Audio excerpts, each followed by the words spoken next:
What is happening to Canada's economy? In short, momentum stalled. Real GDP fell 0.4% in Q2 2025, the first contraction in 7 quarters and the biggest, outside the pandemic, in 9 years. A big shock hit in the spring. The US slapped 25% tariffs on Canadian steel and aluminum in March, then added tariffs on vehicles in early April. Exports to the US plunged 15.8% that month. Even as the American economy stayed strong, Canada's exports and manufacturing sales sagged. Ottawa now expects growth just above 1% in 2025 and in 2026, down from roughly 2% projected before. By October, the slowdown deepened. GDP fell 0.3%, the largest monthly drop in almost 3 years. Wood product manufacturing was down 7.3% after more US tariffs took effect mid-October. But this isn't only about tariffs. Canada's had a 25-year productivity problem. Output per worker has lagged other major economies, especially the US.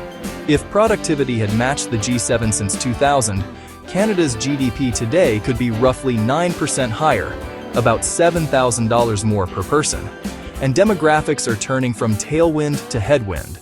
Policy changes mean the population could shrink by 0.2% in 2025 and again in 2026. The working-age population may fall by over 450,000 between the end of 2024 and the end of 2026. Population growth helped Canada avoid a recession. Without it, growth gets harder. Still, there are pockets of resilience.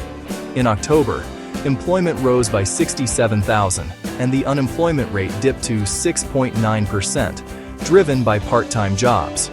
Consumers kept spending, some of it patriotic, supporting domestic goods, but that's getting tougher to sustain as uncertainty drags on. Forecasters see unemployment ending 2025 higher, around 7.3% before modest improvement in 2026. So, what changed? Trade tensions? Yes. Lower commodity prices. Softer external demand.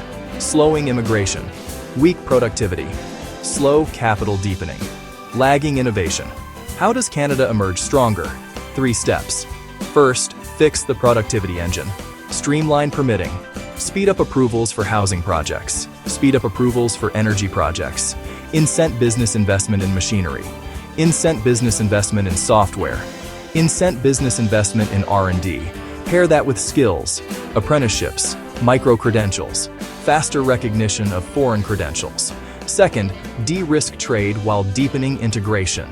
Invest in ports, invest in rail, invest in border tech. Pursue a rules-based reset with the US.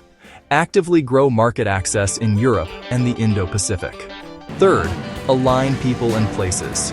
Calibrate immigration to labor shortages. Ramp up housing supply to absorb newcomers. Tie funding to productivity outcomes. Channel capital into sectors with scale. Clean tech manufacturing, critical minerals, agri-food, life sciences, advanced services. This isn't a quick flip.